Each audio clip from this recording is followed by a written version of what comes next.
এখন বিষয় হচ্ছে, মাজারে যে গাঞ্জা খাওয়া হয়, মাজারে যারা গাঞ্জা খায়, এখানে দুই ধরনের মানুষ দেখতে পাবেন।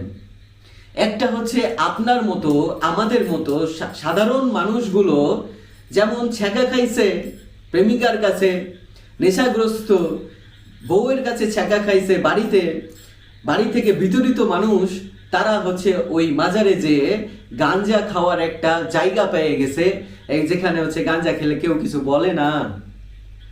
এই মানুষটার, ওই মানুষগুলোকে গবেষণা করে দেখবেন, ওই মানুষটার ভিতরে কিন্তু ওই মাজারের কোনো প্রেম বোধই নেই, মাজারের প্রতি কোনো সম্মান নেই।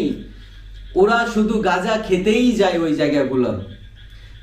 সেই কারণে কি এই মাজার দোষী? মাজারে যেই রোজা শরীফে যে শুয়ে আছেন যে অলি, সে কি দোষী, না আমাদের পরিবেশটা দোষী? আমরাই দোষী।